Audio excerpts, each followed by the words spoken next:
जय हिंद साथियों, Kanpur physical defence academy के ऑनलाइन यूट्यूब प्लेटफॉर्म पर मैं शैलेंद्र आप सबका बहुत बहुत स्वागत करता हूं। आज मैं हाजिर हूं आपके लिए एक बहुत ही बेहतरीन प्रैक्टिस सेशन लेकर के, जिसमें हम लोग मैथ और रीजनिंग जो कि सिलेबस के अकॉर्डिंग आपके क्वेश्चंस होंगे, जो कि आपके सिलेबस में 15 क्वेश्चन मैथ के और 5 क्वेश्चन रीजनिंग के आने हैं।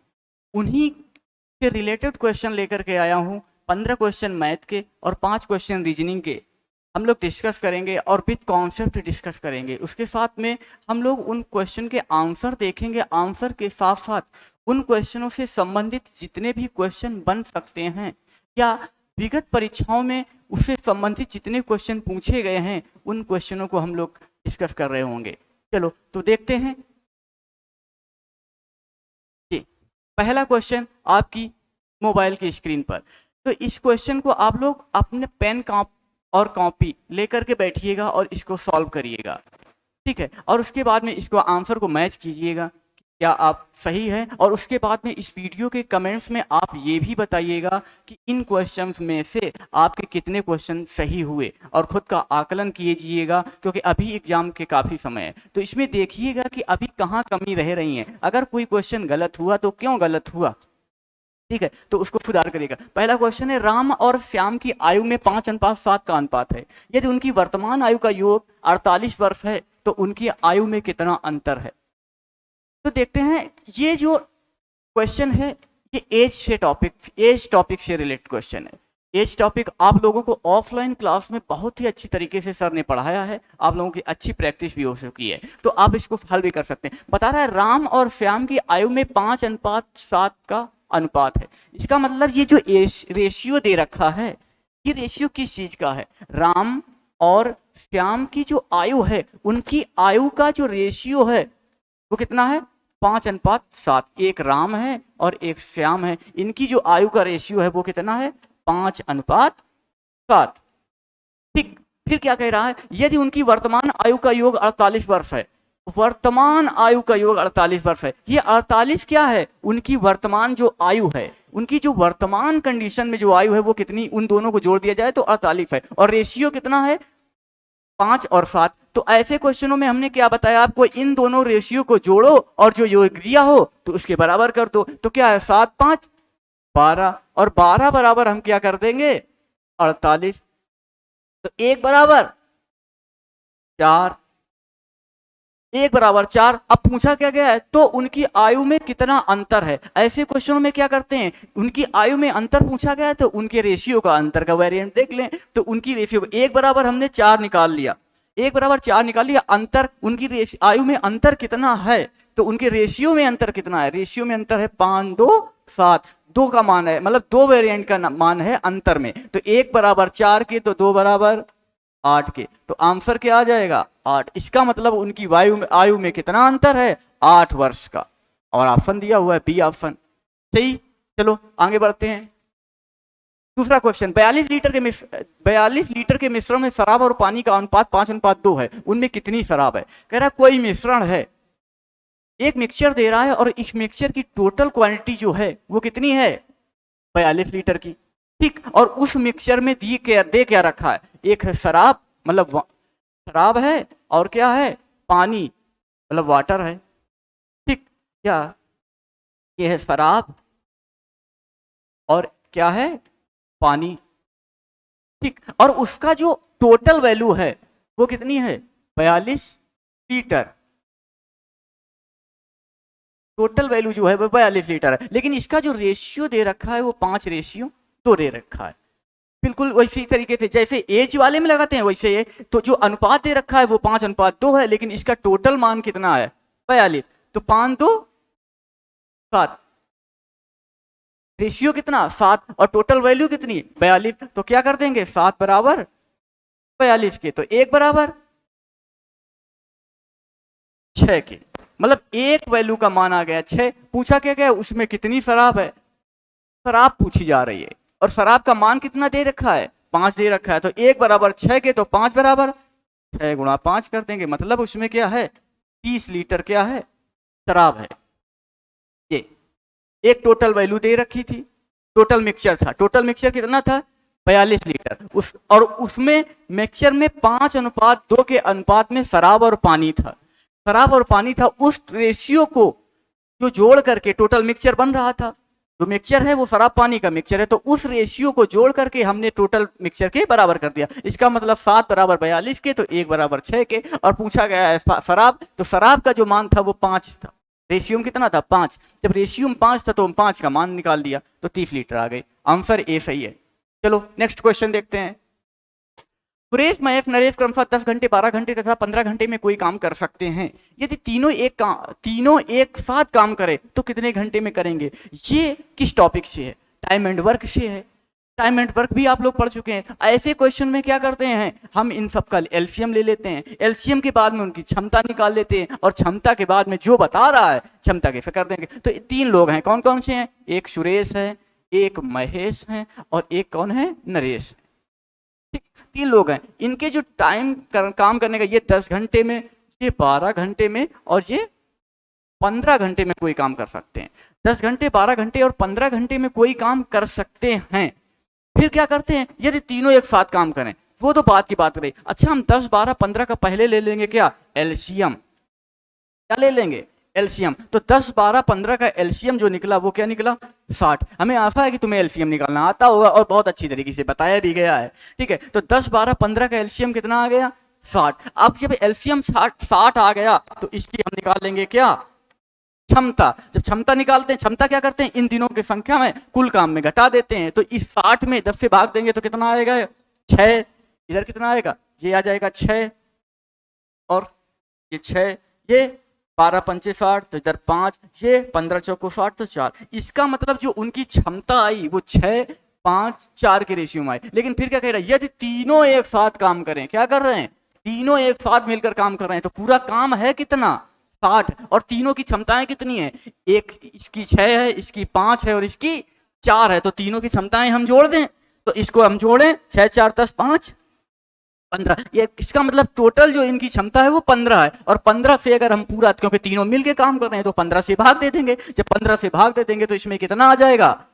4। इसका मतलब अगर तीनों मिलकर के काम करेंगे तो 4 घंटे में पूरा काम हो जाएगा। आंसर कितना आ जाएगा? 4 घंटे। 3 नंबर में ऑप्शन है। ठीक, तो समझ में आया। टाइम एंड वर्क वालों हम क्या करते हैं, जो संख्याएं दी हुई हैं उनका एलसीएम लिया, एलसीएम लेने के बाद में उनकी क्षमता निकाल ली, और क्षमता के बाद में इन क्वेश्चनों को इसमें डिवाइड करके लगा दिया। इसी में पूछ लेता है ये सुरेश महेश मिलकर काम कर क्या करें, तो क्या है 6, 5 दे देते। अगर महेश नरेश का कर रहा होता तो 5, 4 जोड़ देते। इसी में और अगर अच्छे क्वेश्चन लेवल बनाता तो एक एक दिन छोड़ के काम करते, या 2 दिन काम करे फिर छोड़ दे, इस तरीके के भी क्वेश्चन। लेकिन इतने हाई लेवल आप लोगों वाले में नहीं जाएगा, बहुत नॉर्मल पूछा जाता है। क्योंकि जो पिछले पेपर हुए हैं वो बहुत नॉर्मल लेवल के पेपर जो हमने देखे हैं, तो बहुत अच्छी तरीके से, तो ज़्यादा लेवल आप लोगों वाले में बड़ा नहीं जाएगा। लेकिन अगर बड़ा जाएगा भी तो वो भी बताया गया है ऑफलाइन क्लासों में। ठीक, ये क्वेश्चन, ये मेंसुरेशन से क्वेश्चन है। एक क्वेश्चन आप लोगों वाले में आना है। यहाँ से देखो लिखा हुआ है, किसी आयत की लंबाई 15 सेंटीमीटर और चौड़ाई 12 सेंटीमीटर है, तो उसका परिमाप बताओ। है क्या आयत?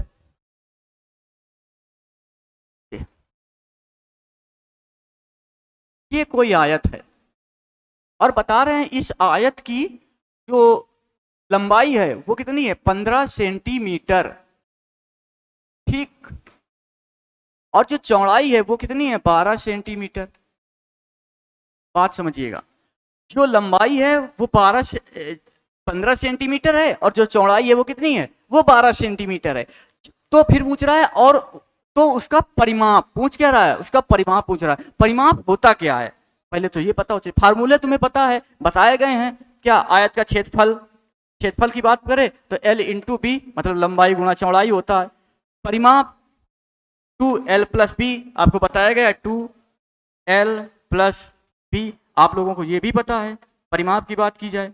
यहीं पर विकर्ण पूछता है तो विकर्ण के लिए भी पता है क्या? √L² plus B square. अच्छा, ये सारी चीजें पहले तो ये तो फार्मूले आपने रट्टा मार लिया, लेकिन क्वेश्चन में ये है कहाँ क्या? अगर ये परिमाप पूछ रहा है, परिमाप क्या होता है? ये जो एरिया है, किसी भी भूखंड का जो बाहरी भाग होता है, ये परिमाप कहलाता है। क्या? बाहरी परत। जैसे इसी में अगर बहुत अच्छे क्वेश्चन बनाता है तो फिर पूछता है कि एक किसान है, वो अपने खेत के चारों तरफ तार लगाना चाहता है, 1 मीटर तार के रुपए खर्च इतना है, तो फिर पूरे खेत लंबाई चौड़ाई दे देगा और उसका पूछेगा कि कितना खर्च आएगा। तो ये फर्क, इसका मतलब ये समझना, जब परिमाप पूछेगा तो हमसे ये पूछ रहा है, ये एरिया पूछ रहा है, बाहरी छोर, किसी भी भूखंड का बाहरी छोर। लेकिन अगर क्या पूछे, अगर वो पूछेगा क्षेत्रफल, क्षेत्रफल क्या होता है, ये वाला एरिया। अगर क्षेत्रफल पूछ रहा है तो इसका मतलब ये बात पूछ रहा है, तो तब हम क्या करते हैं, लंबाई गुणा चौड़ाई का गुणा कर देते हैं। क्षेत्रफल का फार्मूला होता है एल इंटू पी, यही तो होता है, एल इंटू पी। लेकिन पूछ क्या रहा है, परिमाप, इसका मतलब ये बाहरी वाला क्षेत्रफल है। तो बाहरी वाले में क्या करते हैं, 2l plus B, 2l plus B मतलब कि 2 गुणा लंबाई धन चौड़ाई। तो इसमें क्या करते हैं, इनको दोनों को जोड़ के दूना कर दो, नहीं तो चाहे तो इसमें मान रख दो। तो क्या हमें निकालना है, परिमाप निकालना है। जब परिमाप निकालना है तो 2l प्लस बी ये लगा दिया परिमाप में। तो यहाँ पे 2, लंबाई कितनी है 15 प्लस चौड़ाई कितनी है 12, बस 15 12 कितने होते हैं 27, 15 तो 25, 2 7 27, और 27 गुणा 2 करोगे तो आंसर कितना आ जाएगा 54, 27 दूनी 54। तो आंसर क्या आ गया 54, और क्या है सेंटीमीटर। ठीक, आंसर है, हाँ ये है ऑप्शन में। ठीक, तुम्हें इंफॉर्मेशन सवाल जब आयत से पूछेगा तो क्या कर पूछेगा, क्षेत्रफल पूछेगा, तुम्हें फार्मूले पते हैं, परिमाप पूछेगा, विकर्ण पूछेगा, और इसमें जब और बहुत स्टैंडर्ड क्वेश्चन में आते हैं तब उसमें इस रास्ते के चारों तरफ एक रास्ता बनाता है क्षेत्र के बाद, या अंदर बड़ा रास्ता बनाता है, वो एक अच्छे लेवल की चीजें होंगी, और वो क्वेश्चन बताए भी गए हैं आपको, ऑफलाइन में बताए गए हैं, कराए गए हैं। तो वो सारी चीजें कुल मिला के इस प्रैक्टिस सेशन के थ्रू आप लोग रिवाइज करेंगे क्वेश्चनों को, तो रिवाइज करते हुए, तो ठीक है, इसका आंसर 54 आ गया है। चलो नेक्स्ट क्वेश्चन कह रहा है 2000 रुपए की राशि 5% की दर से कितने समय में 2100 रुपए हो जाएगी। ये 2000 की राशि 5% की दर से कितने समय में 2100 हो जाएगी। ये 2000 रुपए क्या है, सबसे पहले तो ये, और फिर क्या हो रही है 2100 हो रही है। इसमें एक वैल्यू ये दे रखी है, एक वैल्यू ये दे रखी है, एक वैल्यू ये, एक वैल्यू भी, और ये 5%। अच्छा परसेंट है तो इसका मतलब ये क्या है, दर है। ये तो बात समझ में आ गई कि ये दर है। ये 21 पर जो 2000 रुपए है ये क्या है, इसका मतलब ये है कि किसी व्यक्ति के पास 2000 रुपए था, 2000 रुपए था, और 5% की दर से उसको ब्याज दिया जा रहा है, और वो हो रहा है कितना 2100 रुपए हो रहा है। अच्छा तो ये क्या, ये मूलधन है। अच्छा पहले हमारे पास जो धन होता है उसको क्या कहते हैं, मूलधन होते हैं, और जो वर्षों बाद जो राशि हो जाती है उसको हम मिश्र धन कहते हैं। और मिश्र धन में क्या होता है, मूलधन उसमें ब्याज जो जोड़ दिया जाए तो वो मिश्र धन बन जाता है, मूलधन और अगर ब्याज जोड़ दिया जाए तो वो मिश्र धन बन जाता है। तो इसका मतलब ये जो 2000 रुपए है ये मूलधन है, और जो 21 रुपए है ये मिश्र धन है, क्योंकि ये वर्षों बाद हो रहे हो, कितने समय बाद, यही समय पूछ रहा है कि कितने समय में ये 21 हो जाएगी। तो इसका मतलब अब इसमें ब्याज कितना मिल रहा है, तो हम करते क्या है, बताया गया है कि हम मिश्र धन से अगर हम मूलधन घटा दें तो हमारा ब्याज निकल आता है। क्या निकल आता है, ब्याज। मिश्र धन से मूलधन घटा दें तो ब्याज निकल आता है। मूलधन क्या होता है, हमारे पास जो पहले पैसा है, और मिश्र धन क्या है, जो बाद में हो गया उसमें ब्याज हमने इंक्लूड कर दिया है। तो अच्छा मिश्र धन इसमें क्या है 2100 रुपए, और मूलधन कितना था 2000 रुपए।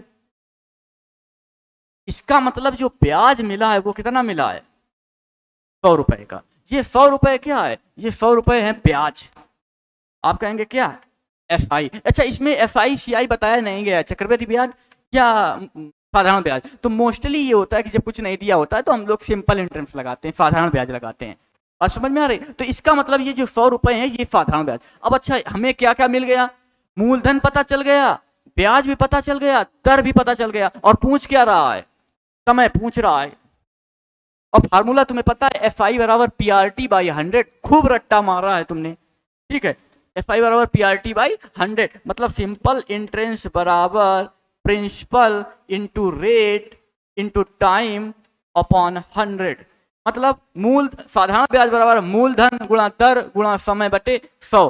पता है आपको। तो साधारण ब्याज कितना मिला भैया 100 रुपए मिला, तो FI के लिख लिया 100। मूलधन हमारे पास कितना था 2000 रुपए था, तो 2000 रुपये लिख दिया, गुणा दर बता रहा है, सवाल में दे रखी कितनी 5% की, तो 5% लिख दिया, गुणा समय हमसे पूछा गया है, समय पूछा गया है तो हम ये टी लिख दिया और बटे 100। इसको सॉल्व कर देंगे, सॉल्व करो भाई, क्या करेंगे, 1 0 से 1 0, 1 0 से ये 2 0, 2 0 से कट गए, इस 20 पंचे 100, ये 5, अगर इसको 5 से ये 5 भी खत्म, अब बचा क्या 1, इसका मतलब टी बराबर कितना आ गया 1 वर्ष। इसका मतलब ऑप्शन दिया हुआ है एक बार, 2000 रुपए हैं, वो 5% की दर से 1 साल में कितना हो जाएगा 21%, तब उसको 100 रुपए का ब्याज मिल जाएगा। बात समझ में आ गई? चलो नेक्स्ट क्वेश्चन देखते हैं जी। ओहो, क्या है, 5 व्यक्ति 6 दिनों तक 6 घंटे प्रतिदिन काम करके 10 खिलौने तैयार कर सकते हैं, तो कितने दिनों में 12 व्यक्ति 8 घंटे प्रतिदिन कार्य करके 16 खिलौने तैयार कर सकते हैं। टॉपिक टाइम एंड वर्क है। अच्छा, इससे रिलेटेड कुछ चीजें याद आ रही हैं आपको? एक फार्मूला बताया गया होगा, M1D1H1 अपान W1 बराबर M2D2H2 अपान W2, याद है? ठीक है, तो वही फार्मूला इसमें लगा रहा है। M1 पहले व्यक्ति 5 थे, 6 दिनों तक 6 घंटे काम करके, जो W1 मतलब काम जो कर रहे हैं वो कितना कर रहे हैं 10 खिलौने तैयार कर रहे हैं। दूसरी बात वही पूछ रहा है क्या कि 12 व्यक्ति 8 घंटे प्रतिदिन कितना काम करें कि 16 घंटे तैयार कर, मतलब कि 16 खिलौने तैयार हो जाएं प्रतिदिन कार्य करके, 8 घंटे प्रतिदिन काम करके 16 खिलौने तैयार कर सकते हैं, और कितने दिनों में, इसका मतलब दिनों की संख्या पूछ रहा है। फार्मूला आपको याद है, खूब बताया गया है और खूब आप लोगों ने रट्टा लगाया है, रट्टा ऑफलाइन क्लासों में। कौन कौन से, M1H1 अपान W1 बराबर M2D2H2 अपान W2। M1 व्यक्तियों की संख्या, D1 दिनों की संख्या, H1 घंटों की संख्या हॉवर, और W1 पहले दिया हुआ कार। दूसरा M2 दूसरी तरफ व्यक्तियों की संख्या, दूसरी तरफ दिनों की संख्या, दूसरी तरफ घंटों की संख्या, और W2 दूसरी तरफ का कार। रख दो। M1 बराबर क्या दे रहा है, M1 बराबर 5 व्यक्ति, ठीक, क्या कर रहे हैं 6 दिनों तक, दिनों की संख्या 6 दिनों तक क्या कर रहे हैं 6 घंटे काम कर रहे हैं, घंटों की संख्या कितनी है 6 बटे W1 प्रतिदिन काम करके 10 खिलौने, W1 काम कितना कर रहे हैं 10 खिलौने तैयार कर रहे हैं, ठीक। आप दूसरी तरफ क्या कर रहे हैं, तो कितने दिनों में, मतलब ये D2 पूछ रहा है, और 12 व्यक्ति, M2 कितने दिया है 12 व्यक्ति 8 घंटे काम करके, घंटों की संख्या कितने दिनों में D2 पूछ रहा है, और घंटों की संख्या कितना है 8 घंटे काम करके, और खिलौने बना रहे हैं कितना 16। इसको आप लोगों को सॉल्व कर लेना है। चलो, ये 5 दूनी 10, 8 दूनी 16, और इस 2 से ये 2 कट जाएगा, इस 6 से दूनी 12, और ये 2 से 3 बार जाएगा तो ये 6 आ जाएगा। इसका मतलब D2 बराबर कितना आ गया, D2 बराबर 3 दिन। कितना आ गया D2 बराबर 3 दिन, D2 बराबर 3 दिन, तो आंसर कितना आ जाएगा 3 दिन। समझ में आ गया? चलो नेक्स्ट। 800 रुपए अंकित मूल्य के बैग को 600 रुपए में बेचा गया, छूट की दर कितनी है? खूब आप लोग ऐसे काम करते हो क्या, कहीं पे गए शॉपिंग मॉल में और देखा किसी चीज बैग एक पसंद आया, और उसमें देखा आपने MRP कितनी पड़ी है 800 रुपए, लेकिन जब आपने खरीदा तो वो तुम्हें 600 रुपए में मिला, का मतलब 800 लिखा था और तुमने खरीदा उसको 600 का मतलब क्या हुआ, उस शॉपिंग मॉल वाले ने आपको कुछ डिस्काउंट दिया। अच्छा, अगर पूछ लेता कितने रुपए का डिस्काउंट दिया, तो आप इस 800 से 600 घटा देते, तो रुपए तो आप निकाल लेते, बोले 200 रुपए का छूट। अगर पूछता कितने रुपए की छूट दी, तो 200 रुपए की छूट दिख रही थी कि भैया 800 रुपए की MRP थी और हम खरीद तो उसको भैया 600 में लाए हैं, तो छूट कितनी की मिली 200 की छूट मिली। लेकिन वो छूट नहीं पूछ रहा है, छूट की क्या पूछ रहा है दर। तो दर क्या करेंगे, छूट और छूट के लिए फार्मूला आपको पता है, ऊपर दर छूट कितनी है 200 रुपए की, और 200 रुपए की छूट मिली कितने में 800 में, नीचे 800 और गुणा 100 कर दो, सॉल्व कर दो, ये जीरो कट जाएगा, 2 चौको और 1/4 का मान 25%। इसका मतलब उसकी छूट कितनी थी? 25%। ये 25%। समझ में आया? ठीक, इस तरीके का क्वेश्चन पूछा जाएगा और पूछा जाता है। चलो ये क्वेश्चन हल करिएगा। 3 भागीदार एक व्यवसाय में 1200 रुपए, 2500 रुपए और 1000 रुपए लगाते हैं। लाभ 880 रुपए होने पर अंतिम भागीदार को कितनी लाभ राशि मिलेगी? पार्टनरशिप का सवाल है, साझा। ठीक है, अच्छा साझेदारी का एक रूल होता है कि साझेदारी के बाद में जो लाभ होता है उस लाभ को बांटने का। अच्छा ऐसा तो नहीं है किसी कोई बिजनेस आपने स्टार्ट किया और उस बिजनेस में जो लाभ हुआ तो वो हम ज्यादा ले लें आप कम लें, या कोई कम ले कोई ज्यादा ले, ऐसा तो नहीं। तो फिर जब लाभ होता है तो उसके लिए क्या करते हैं? बोले भैया जिसने जितनी पूंजी लगाई है उसी के हिसाब से बांट लो, जिसका ज्यादा शेयर रहा उसको ज्यादा लाभ मिलेगा, जिसका कम शेयर रहा उसका कम लाभ मिलेगा। यही चीज तो होती है। तो अच्छा सवालों में क्या करते हैं? पूंजी गुणा समय, इसका जो रेशियो होता है, जिसकी जितनी पूंजी और कितने समय के लिए लगी। तो भाई अच्छा इसमें समय समान लेगा, सभी समान समय के लिए, तो इसको क्या करेंगे? एक व्यक्ति है पहला, एक व्यक्ति दूसरा और एक व्यक्ति तीसरा, 3 व्यक्ति हैं। इसने क्या लगाई? 2000 रुपए लगाया। इसने क्या लगाया? 2500 रुपए लगाया। ठीक, और इसने तीसरे ने क्या किया? 1000 रुपए लगाया। पूंजी गुणा समय होता है तो माना कि अगर हम इसमें गुणा 1 करें भी तो उसका कोई रोल नहीं है, मतलब कि वो सब कट ही जाएगा। लेकिन अब सवाल लगाते समय उनका टाइम भी अलग अलग कर देता है, तो उसको आप क्वेश्चन में याद रखिएगा। इसमें टाइम बराबर है लेकिन हो सकता है वो लगा दे, ए व्यक्ति ने इतने रुपए 6 माह के लिए लगाए, किसी ने 8 माह के लिए लगाए। ठीक है, तो वो चीजें भी आपको बताई गई हैं। ठीक है, ऑफलाइन क्लासों में आपको बताई गई, तो उस तरीके के भी सवाल। ठीक है, तो अब इसको हम इनको छोटा कर सकते हैं। क्या करें? 2 जीरो इसके काट दें, 2 जीरो इसको काट दें, 2 जीरो इसको काट दिए, 10 25 20। अभी और कटता दिख रहा है ना, किसे कटता है? 5 से काट दो तो 5 चौको 20 25 और ये 2। इसका मतलब उन्होंने जो पूंजी लगाई वो 4:5:2 के अनुपात में लगाई है। अच्छा तो हम क्या करें? और पूरा लाभ कितने का हो रहा है? 880 रुपए का। पूंजी उन्होंने 4:5:2 के अनुपात में लगाई है, उनका जो लाभ हो रहा है बच्चे वो हो रहा है 880 रुपए का। तो जो ये पूंजी का रेशियो था, इसी रेशियो को में तो लाभ बांटेंगे।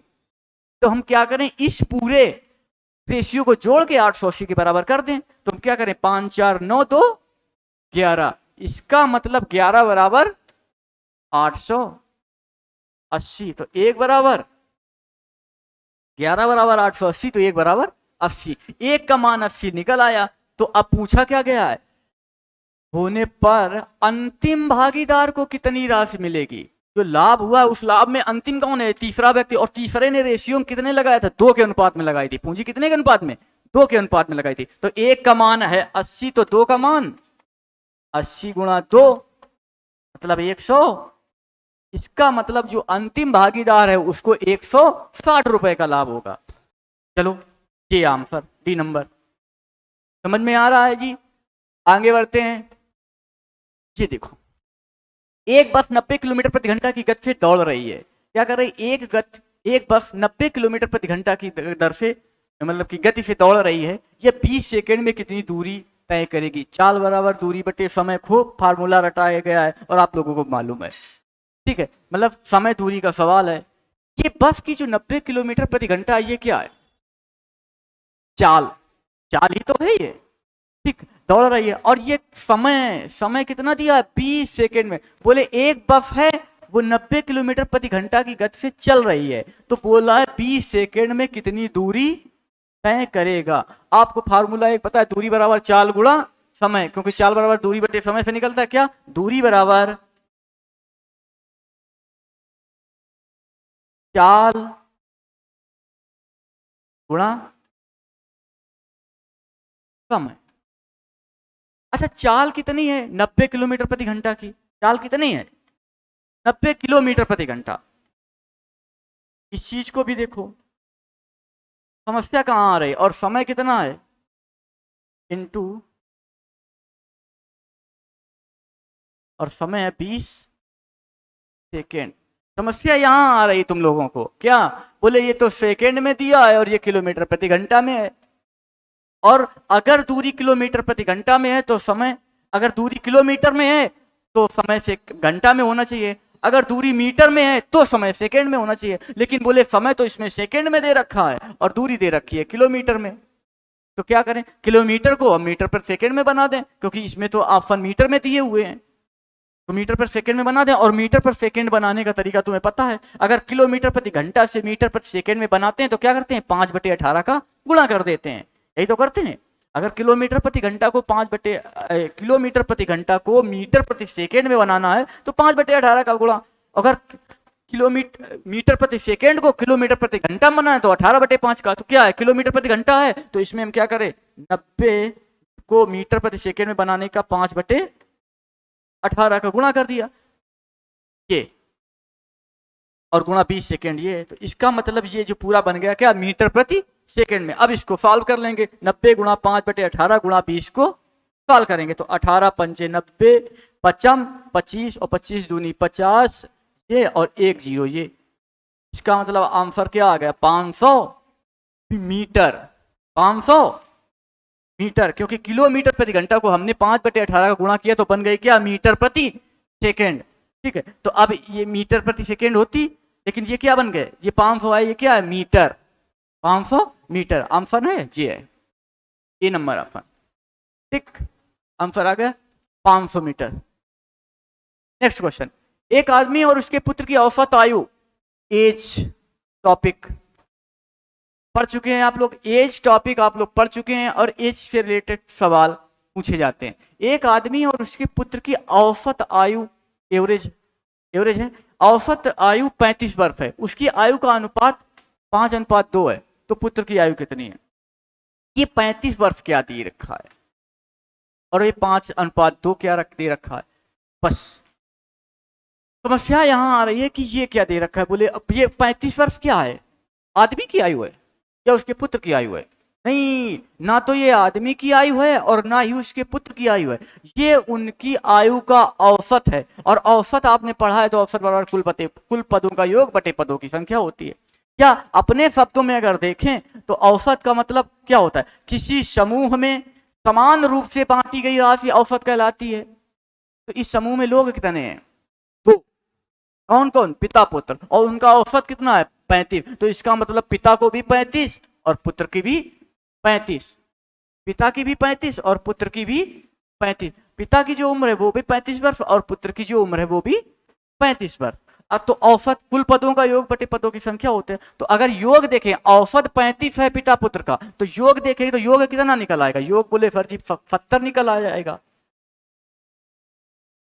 योग 70 निकल आएगा, क्योंकि औसत गुणा पदों की संख्या करेंगे तो 35 गुणा 2 करेंगे तो कितना आ जाएगा, 70, इसका मतलब उन दोनों का योग है कितना है, 70, और उनकी आयु का अनुपात, पिता और पुत्र की जो आयु है उसका जो अनुपात है वो 5:2 है, कितना है, 5:2, रेशियो में कितना है, 5:2, और योग कितना निकल रहा है, 70। क्यों निकल रहा है, ये जो 35 दिया था ये दिया था औसत, और जब औसत 35 दिया था हमने निकाला योग दोनों का, तो योग दोनों एक का होता है, औसत एक का होता है, तो योग निकला 70, तो हम इस दोनों का योग भी 70 के बराबर कर सकते हैं, जाहिर सी बात है, बोले कर सकते हैं, क्योंकि बोले है तो ये भी इन दोनों का योग और रेशियो में भी दोनों का योग है, तो इन दोनों का योग किया 5 2 7 7 बराबर 70 के, तो 1 बराबर 10 के। अब पूछा क्या गया है,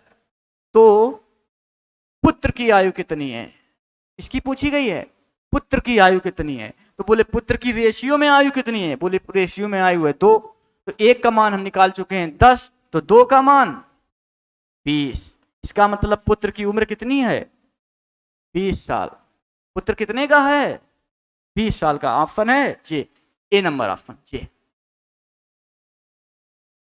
ए नंबर ऑप्शन हो जाएंगे। एवरेज का सवाल था। नेक्स्ट क्वेश्चन, मनोज 550 रुपए में 5% की दर से साधारण वार्षिक ब्याज दर पर देता है होना चाहिए, मनोज 550 रुपए 5% की दर से साधारण वार्षिक ब्याज पर लेता है और 4 वर्ष बाद उसे कितनी धनराशि अदा करनी होगी। 550 रुपए किसी साहूकार से उधार लिया गया और उस साहूकार ने कहा भैया हम 5% का क्या लेंगे, ब्याज। और ब्याज कौन सा होगा, साधारण।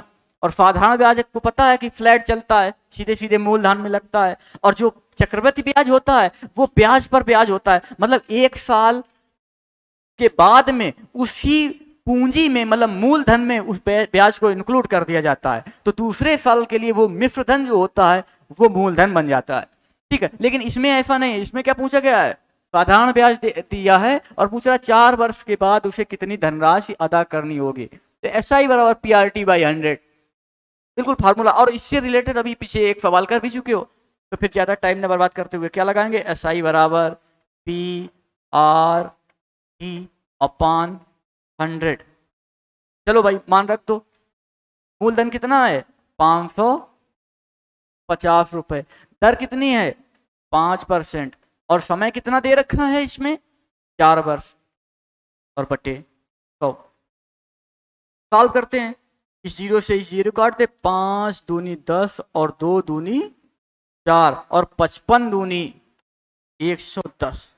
अच्छा ये 110 क्या आ गया, SI साधारण ब्याज आ गया। ये क्या है, साधारण ब्याज। लेकिन क्या सवाल में साधारण ब्याज पूछा है, नहीं। क्या पूछा है, 4 वर्ष बाद उसे कितनी धनराशि अदा करनी होगी, ब्याज नहीं पूछ रहा। वो क्या पूछ रहा है कि कितनी धनराशि अदा करनी होगी। इसका मतलब जो मूलधन उसने लिया वो तो वापस करेगा ही करेगा, लेकिन उस मूलधन का जो ब्याज है वो भी तो उसे देना पड़ेगा। तो बोले भैया उसने 550 रुपए तो कैश लिया था, लेकिन 4 साल बाद उसका यूज किया है, तो बोले 110 रुपए तो उसका ब्याज बन गया। तो 550 रुपए ये जो लिए थे वो देगा और 110 रुपए एक्स्ट्रा देगा, क्योंकि ये उसका 4 साल में ब्याज हो गया। तो इन दोनों को जोड़ दें और वही बन जाएगी उसको धनराशि जो उसको अदा करनी है। चलो भाई, तो क्या करें, 550 प्लस 110 कितना हो जाएगा, 660। कितना हो गया, 660। इसका मतलब वह व्यक्ति 4 साल के बाद में कितने, 660 अपन है, हाँ है ये।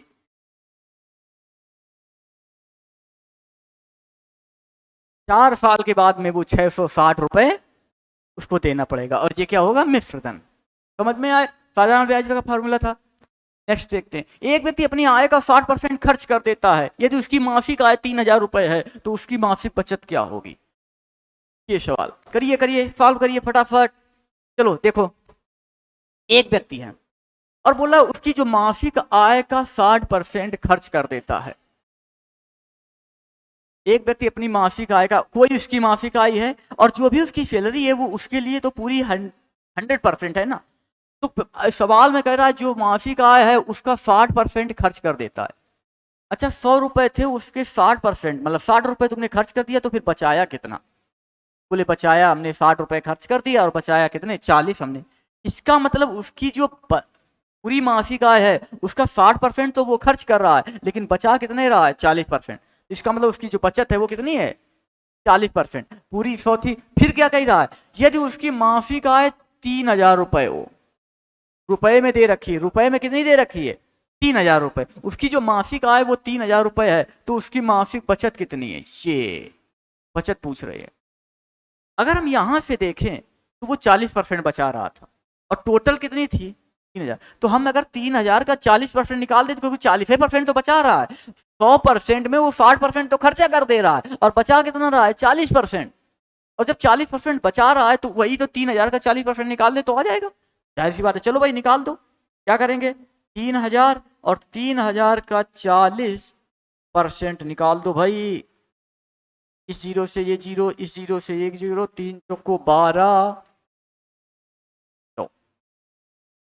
का मतलब उसकी जो बचत आ गई वो कितनी आ गई, 1200 रुपए। इसका मतलब वो कितने बचा रहा है, ऑप्शन है 1200, ये 1200 है।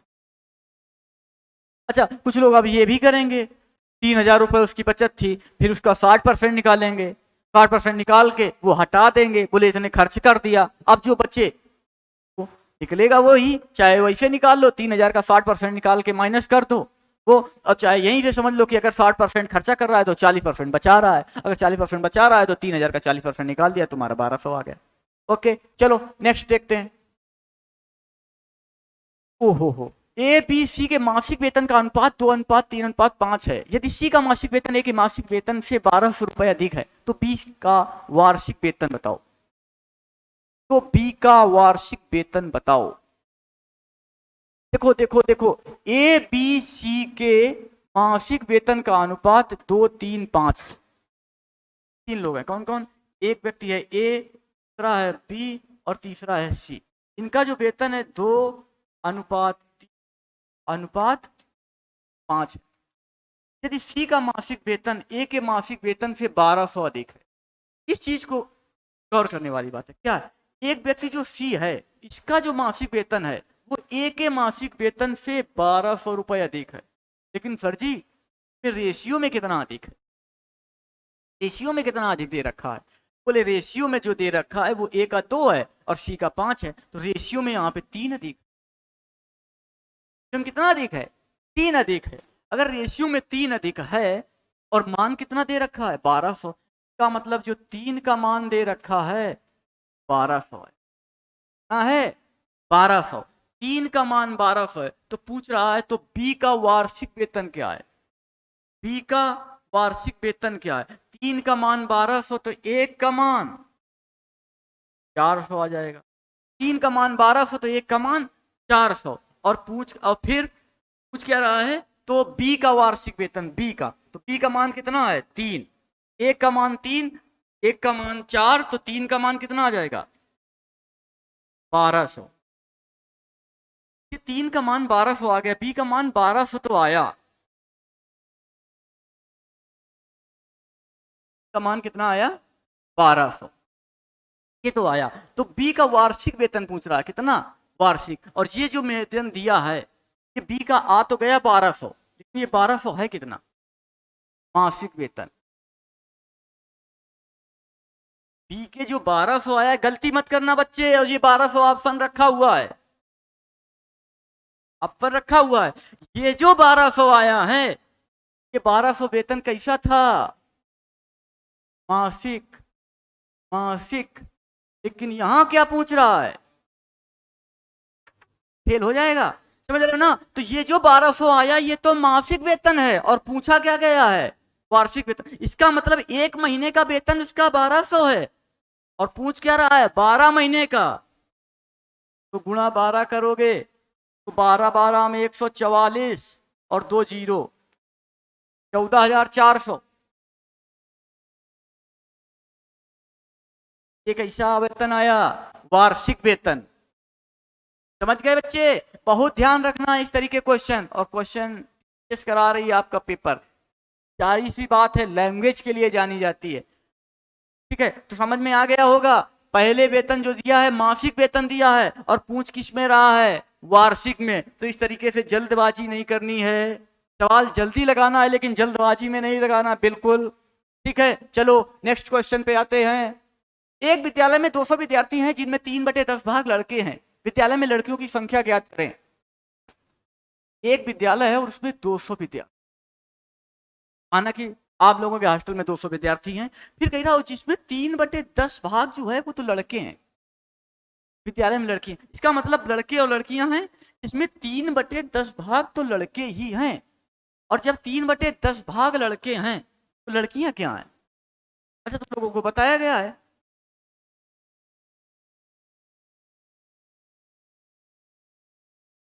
3/10 भाग लड़के हैं तो लड़कियां कितनी हैं? 7/10 भाग। कितनी है? 7/10 भाग। इसका मतलब जो लड़कियां हैं वो कितनी है? 7/10। और लड़कियों की संख्या पूछी गई है, तो हम ऐसा ना करें कि 200 का 7/10 निकाल दें। चलो 200 का 7/10 निकालेंगे। 200 का जब 7/10 निकालेंगे कितना आ जाएगा? 140। और ये संख्या जो है वो किसकी है? लड़कियों की है। आंसर क्या आ जाएगा? लड़कियों की संख्या पूछी। अच्छा, इसको आप तो और भी कर सकते हैं। 200 का 3/10 तो 200 है, इसका बोले सर जी 3/10 निकाल दें, और ये तो लड़के निकल आ जाएंगे। 60 60 लड़के आ जाए, मतलब बॉयज आ गए, बोले 60 है, 200 से 60 घटा देंगे, 140 लड़कियां आ जाएंगी। बिल्कुल भैया, तेरा जैसा मन हो वैसा कर, लेकिन इसमें कुछ कैलकुलेशन बड़ी नहीं हो रही है, तो हम सीधे सीधे ये वाला काम ना कर लें। तुम्हें ये करने में डर लग रहा होगा तो ये कर लो ना भाई। एक फिर इसको कैसे घटाते हैं, ओ हो, इसको कैसे घटाते हैं, 1 माइनस बटे 10 करेगा। अच्छा, तो यहाँ से 10 से 3 जाएंगे, ऐसे सॉल्व करके तुझे बताया गया है 7 बटे 10 आ जाएगा, है ना। तो ये चीजें तुम लोग कैलकुलेशन से बहुत डरते हो, और कैलकुलेशन बड़ी ईजी है, बस करते रहो। ठीक है, तो इसका आंसर समझ में आया, 140 आएगा। आगे बढ़ा जाए बच्चे, चलो नेक्स्ट क्वेश्चन। ये एक कार की चाल 72 किलोमीटर प्रति घंटा है, 7 सेकंड में इसके द्वारा तय की गई दूरी क्या है। क्या, एक कार है और उसकी चाल कितनी है, 72 किलोमीटर प्रति घंटा। इसका मतलब कोई कार है और वो 1 घंटे में कितने किलोमीटर जाती है, 72 किलोमीटर जाती है। बोले 5 सेकंड में कितनी दूर जाएगी। तो अब दूरी पूछ रहा है, दूरी बराबर क्या होता है, चाल गुणा समय। खूब पढ़े हो, वही फार्मूला लगा दो बच्चे। क्या, दूरी बराबर चाल गुणा समय।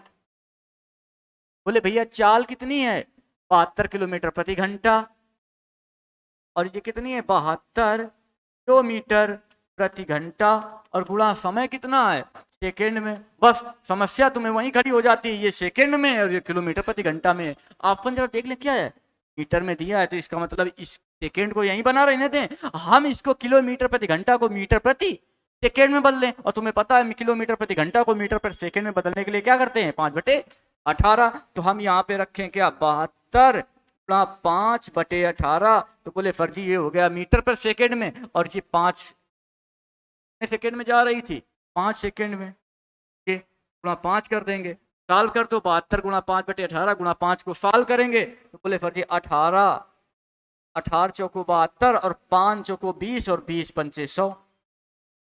बोले फर्जी दूरी आ गई कितनी, 100 मीटर।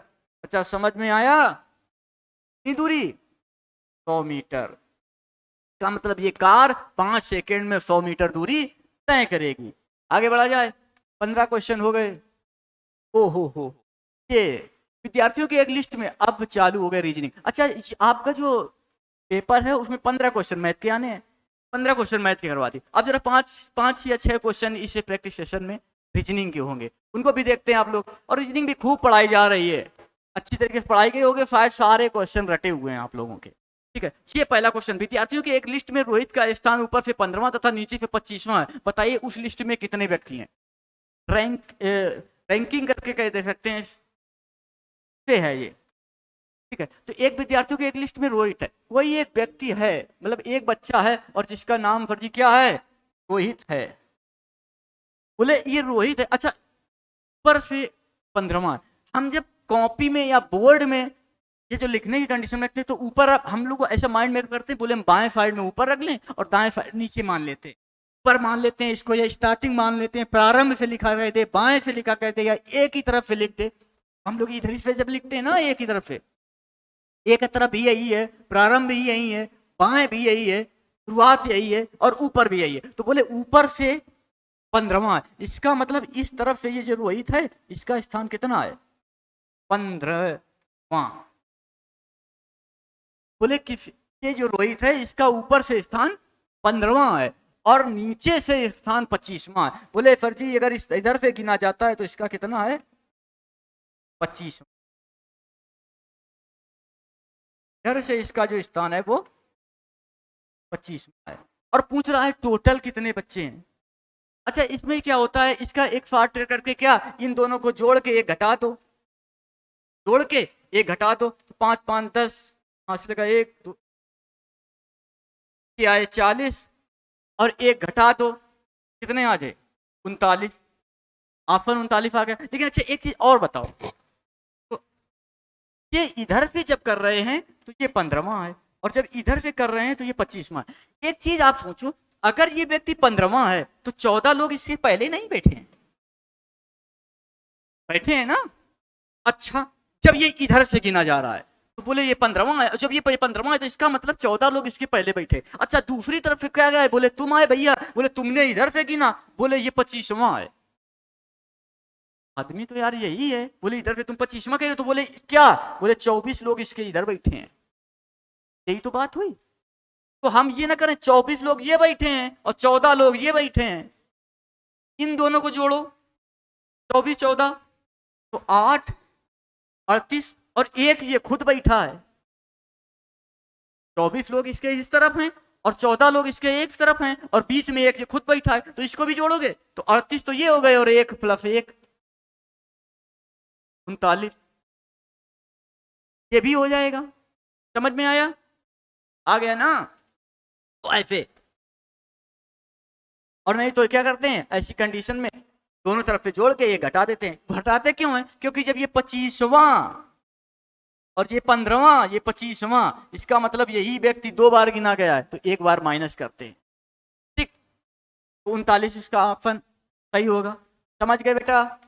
चलो, एक आदमी की ओर इशारा करते हुए एक महिला ने कहा कि वह मेरे भाई की बहन के पिता हैं। बताइए उस आदमी का उस महिला से क्या रिश्ता है? Blood relation. और एक क्वेश्चन आप लोगों को मिलेगा, मोस्टली मिलता है अगर रीजनिंग आए फिर ब्लड रिलेशन का क्वेश्चन ना आए। अच्छा, ये डिपेंड करता है कि आप किस लेवल का एग्जाम देने जा रहे हैं, उसका स्टैंडर्ड कितना होना है, तो उसी तरह ये क्वेश्चन का स्टैंडर्ड होगा। ठीक है, तो कह रहा है एक आदमी को इशारा करते हुए एक महिला ने कहा, माना कि ये महिला है, ठीक, ये मान लिया, ये माइनस डिनोट कर रहा है महिला के लिए। एक महिला ने कहा कि वह मेरे भाई की बहन के पिता के पिता हैं। वह मेरे भाई के, इस महिला का एक ये भाई है। एक महिला ने कहा कि वह मेरे भाई की बहन, ये इसका भाई और इसकी एक बहन है। इस महिला का ये एक भाई है और इस भाई की ये एक बहन है। बहन के पिता और ये बहन के एक जो हैं क्या है, पिताजी, और इस पिता के पिता, ओ हो पिता के पिता। तो बताइए उस आदमी का उस महिला से क्या संबंध है? इस आदमी का इस महिला से क्या संबंध है? ये महिला थी, ये चीज गौर करिएगा, ये महिला थी, ये इसका भाई, तो ये दोनों भाई बहन है। ये महिला थी, ये इसका भाई, तो ये इसके भाई बहन, ये इसका भाई है, ये इसकी बहन। बोले इसकी एक ये बहन, तो हो सकता है ये 2 बहनें हो। ये इसका मतलब ये तीनों क्या हैं? आपस में तीनों भाई बहन है। अच्छा, इस वाले की ये बहन के ये पिता हैं। अगर ये इसके पिता हैं तो क्या इसके पिता नहीं होंगे? है ना? है? अगर ये इसके पिता है तो इसके पिता, अगर इसके पिता है तो इसके पिता। इसका मतलब इन तीनों के पिता जो हैं वो ये हैं। और पूछ रहा है इनके पिताजी के एक पिताजी हैं, ये इनके पिताजी के एक पिताजी। पूछ रहा इनका उस महिला से, उस आदमी का, मतलब इसका इस महिला से क्या संबंध है? इसका मतलब इस महिला के ये हैं पिताजी और ये पिताजी के पिताजी, जिनको दादा कहते हैं, दादा या बाबा। ठीक है, जब मोस्टली दादा आपको लिखा मिलेगा। ठीक है, तो इसका मतलब ये कौन हुए?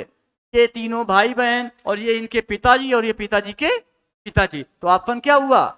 दादा। समझ में आया?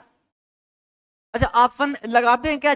संबंध बताते समय ये देखते हैं कि इसके साथ में का जुड़ा हुआ है, तो का किसके आदमी जुड़ा था? उस आदमी का। तो इसका मतलब इनका संबंध पूछ रहा है, इसका। तो इसलिए क्या ये हुए इनके दादा या बाबा। चलो नेक्स्ट क्वेश्चन देखते हैं। एक व्यक्ति उत्तर दिशा में, डायरेक्शन से क्वेश्चन पूछा गया है और ऐसे क्वेश्चन पूछे जाते हैं और पहले भी आपके एग्जाम में पूछे गए हैं। ठीक है, तो एक व्यक्ति उत्तर दिशा में 15 मीटर, हाँ 15 मीटर चलता है, यहाँ पे मीटर होगा भाई। ठीक, एक व्यक्ति उत्तर दिशा में 15 मीटर चलता है, फिर वह बाएं मुड़ता है तथा 10 मीटर चलता है, फिर वह दाएं मुड़ता है तथा 14 मीटर चलता है, फिर वह बाएं मुड़कर 20 मीटर चलता है, फिर वह दाएं मुड़ता है तथा 10 मीटर चलता है, अंत में वह बाएं मुड़ता है तथा 12 मीटर चलता है। अब वह किस दिशा में जा रहा है? दिशाएं आपको खूब पता है, बताई गई हैं। बोले दिशाएं कितनी होती हैं? बोले दिशाएं सर जी 4 होती हैं। तो 4 तो नहीं होती हैं, दिशाएं होती हैं 8। 4 मुख्य दिशाएं होती हैं और 4 उप दिशाएं होती हैं।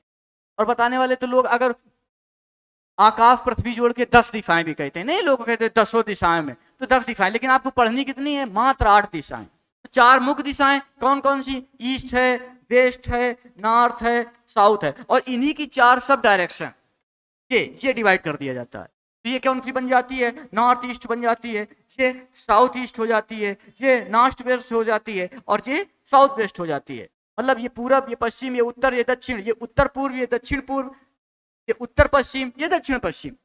और बाद बाकी सारी चीजें तुम्हें बताई गई हैं कि दो मुख्य दिशाओं के बीच में 90 डिग्री की कोण होता है, दो उप दिशाओं के बीच में 45 डिग्री का कोण होता है। तो ये सारी चीजें तुम्हें पता है। तो अब सवाल क्या पूछ रहा है, ये देखिएगा। एक व्यक्ति उत्तर दिशा में चलता है। अच्छा, उत्तर दिशा में जो पेन होता है या बोर्ड होता है, उसमें हम कॉपी में जो हम लोग सवाल सॉल्व करते हैं, तो उत्तर दिशा हम लोग ऊपर मानते हैं। क्या मानते हैं? ऊपर की दिशा उत्तर मानते हैं, दाएं वाली दिशा पूर्व मानते हैं, बाएं वाली दिशा पश्चिम मानते हैं। तो इसमें देख रहा है, क्या कह रहा है, एक व्यक्ति उत्तर दिशा में 15 मीटर चलता है। माना कि कोई व्यक्ति था और वो यहां से चला और उत्तर दिशा में चला, इसका मतलब ऊपर चला। और कितना चला?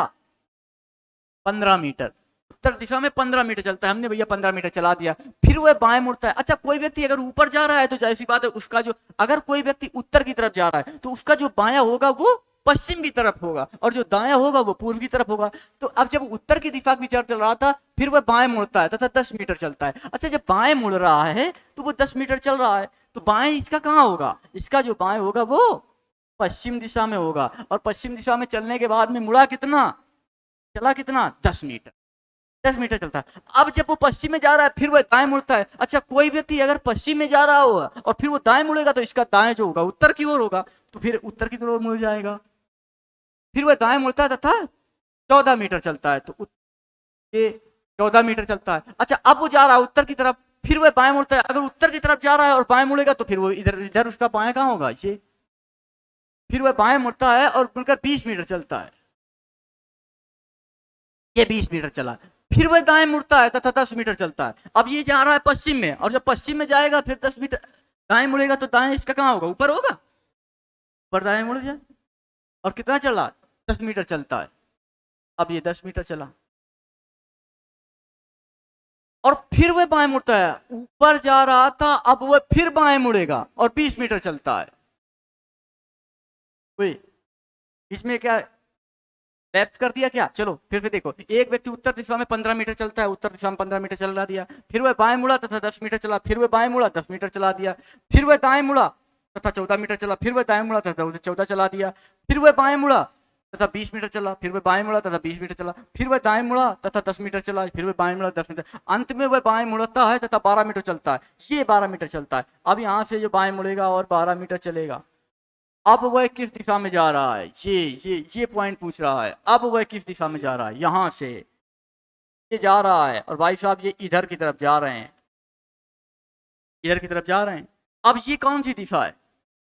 अच्छा, नहीं मालूम तो क्या करो, सीधे इसी जगह पे ये खींच दो। क्या करो? इसी जगह पे खींच दो। हमको बताया गया ये पूरब ईस्ट है, ये वेस्ट है। इसका मतलब कहाँ जा रहा है? वेस्ट की तरफ, मतलब पश्चिम की तरफ जा रहा है।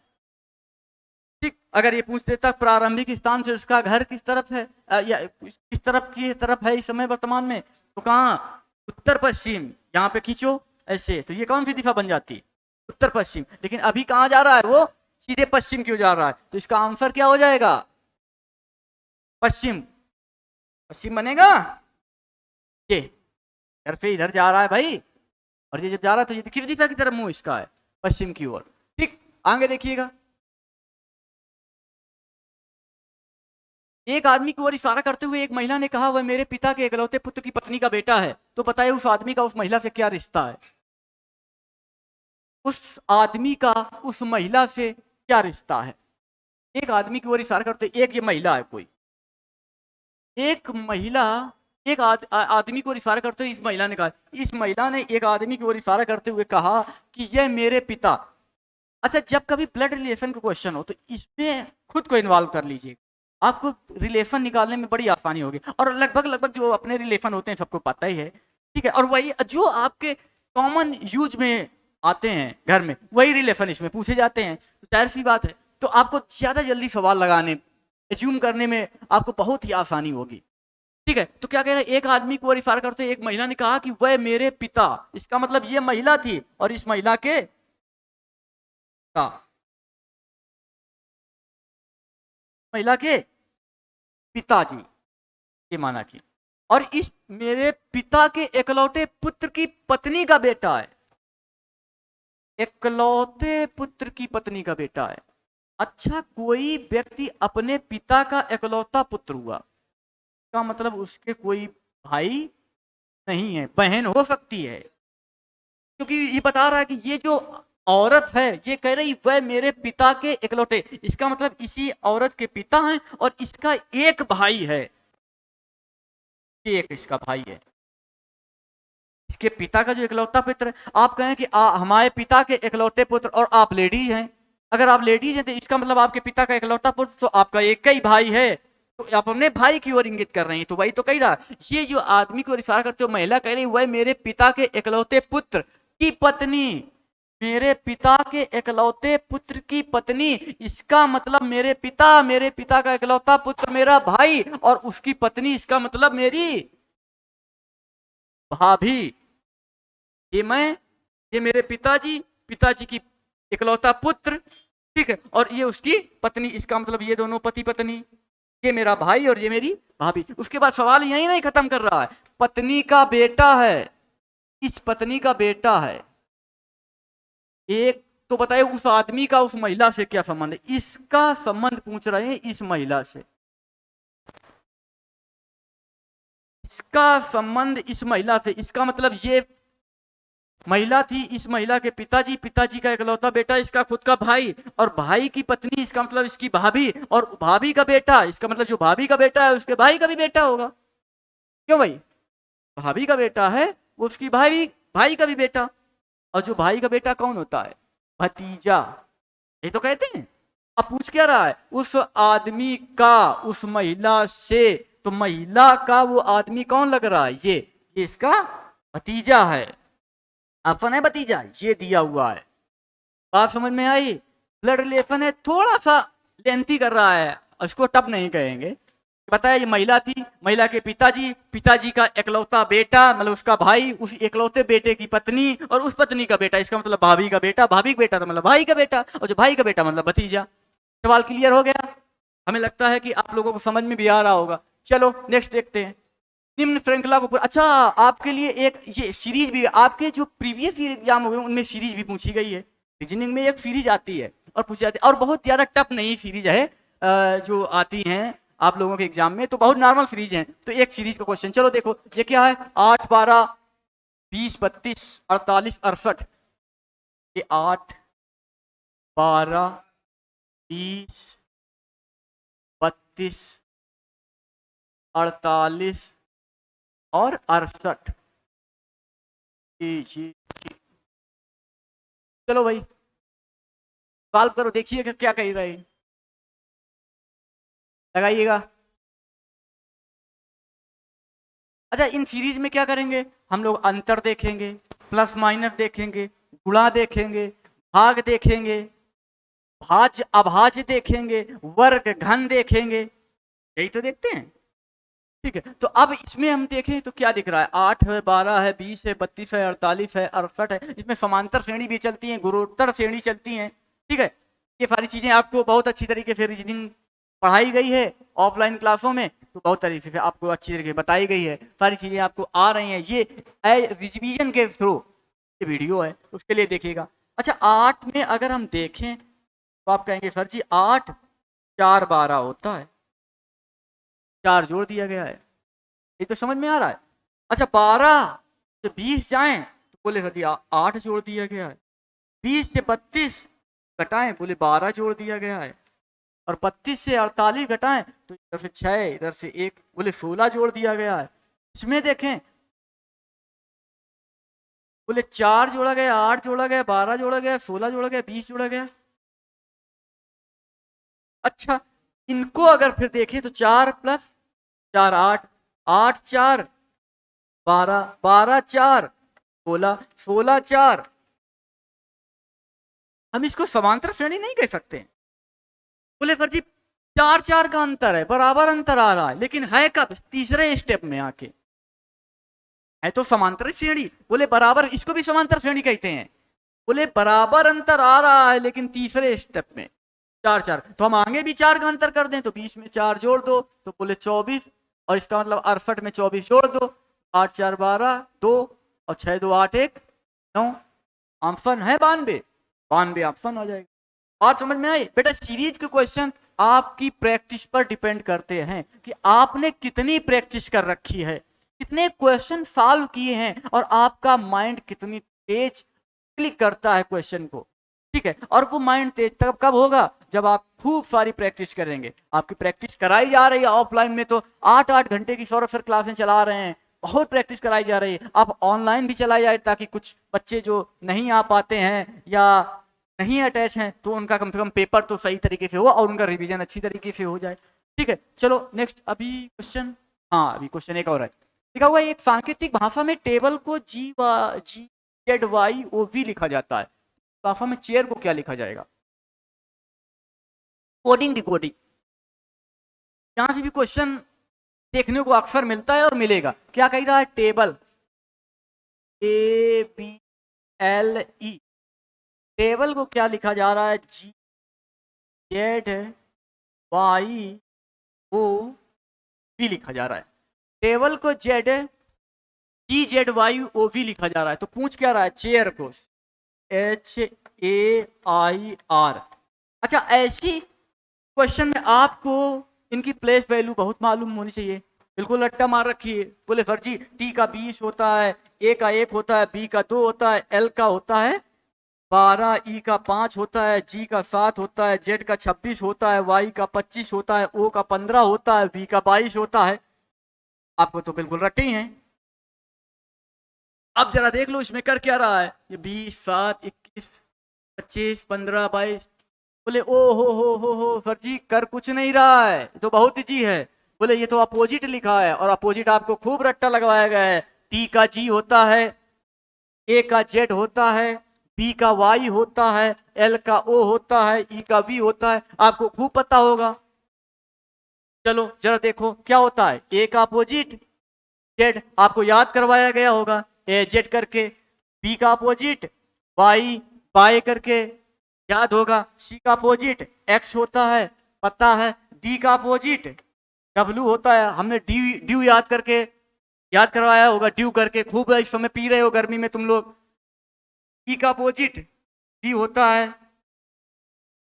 एफ का अपोजिट टू होता है, एफ फू करके याद किया होगा। ई का अपोजिट टी होता है, GT road grand trunk road Sher Shah Suri ने बनवाया था, अपने कानपुर से निकल के जाता है, यही कलकत्ता से पेशावर तक, ठीक। तो जी का अपोजिट टी होता है।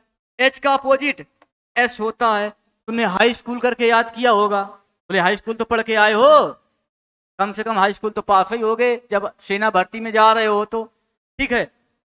अब क्या बचा कि एच आई का अपोजिट आर होता है, इंडियन रेलवे याद किया होगा तुमने। क्या क्या बचा है? FGHI के, ये जैक कैलिस करके आपने याद किया होगा। के का अपोजिट पी होता है, कानपुर याद किया होगा, तुम रहते हो कानपुर में, एकेडमी कानपुर में है। या कमला पसंद है, अपने हिसाब से देख लो, कुछ लोग खाते भी हैं, ठीक है। IJK। एल का अपोजिट LO 2 होता है और M का अपोजिट N होता है। बोले मन से अगर याद किया होगा, MN मन से याद किया होगा तो ये सभी तुम्हें याद होंगे। अपोजिट आपको ऑफलाइन में भी याद कराए गए हैं, अभी हमने करवा दिया, कोई डाउट हो तो याद कर लेना। तो बोले बस सर जी ये टी का अपोजिट यहाँ से जी होगा, ए का जेड इसे दिया हुआ है, तो अब चेयर का पूछा गया है तो चेयर का हम बता दें तो सी का अपोजिट क्या होगा? एक्स। एच का अपोजिट एस, ए का एच का हाई स्कूल अभी तूने पीछे देखा, ए का अपोजिट जेड हो जाएगा, आई का अपोजिट इंडियन रेलवे और आर का अपोजिट आई और आर, आई का अपोजिट आर और आर का अपोजिट आर, तो क्या बन जाएगा? XFZRI। देखो ऑप्शन है कहीं XFZRI, ये सी नंबर ऑप्शन है, समझ गए? तो ये सारी चीजें place value plus opposite value आपको बिल्कुल रटी हैं और हम ऐसा मान के चल रहे हैं, ठीक है, क्योंकि एग्जाम आपके बहुत नजदीक है। आप लोगों ने बढ़िया बढ़िया रट डाला है और खूब सारी चीजें ऑफलाइन में बहुत गजब की प्रैक्टिस हुई है, आप लोगों का पूरा सिलेबस कंप्लीट हो चुका है। तो ये प्रैक्टिस सेशन, ओ हो, thank you for watching. Video देखने के लिए धन्यवाद आ गया। मतलब आपके फ्लेवर्स के अकॉर्डिंग 15 क्वेश्चन मैथ के, 5 क्वेश्चन, 5 या 6 क्वेश्चन रीजनिंग के थे, इसी लेवल के आपके क्वेश्चन आ रहे हैं। तो ऐसी प्रैक्टिस के और अगर वीडियो चाहिए तो आप इस वीडियो के कमेंट्स में बताएंगे। उसके अलावा ये सारे क्वेश्चन सॉल्व करने के बाद में आप खुद देखिए कि कितने क्वेश्चन आपके सही हुए। 15 मैथ में क्या आपके 12, 13, 14 या 15 में से 15 किनके सही हुए, वो लोग जरूर कमेंट्स करेंगे। क्या 15 में से 15 और रीजनिंग में जो 5 या 6 क्वेश्चन, 6 क्वेश्चन है शायद रीजनिंग के, तो 6 में से 6 में कितने लोगों के सही हुए या 6 में से कितने सही हुए। तो मैथ और रीजनिंग दोनों के कमेंट्स बॉक्स में कमेंट्स बताएंगे कि कितने किसके सही हुए। ठीक है, बहुत ही जल्द मिलूंगा एक नए वीडियो में, नया टॉपिक लेकर के, नया प्रैक्टिस के साथ, नई ऊर्जा के साथ। तब तक के लिए जय हिंद।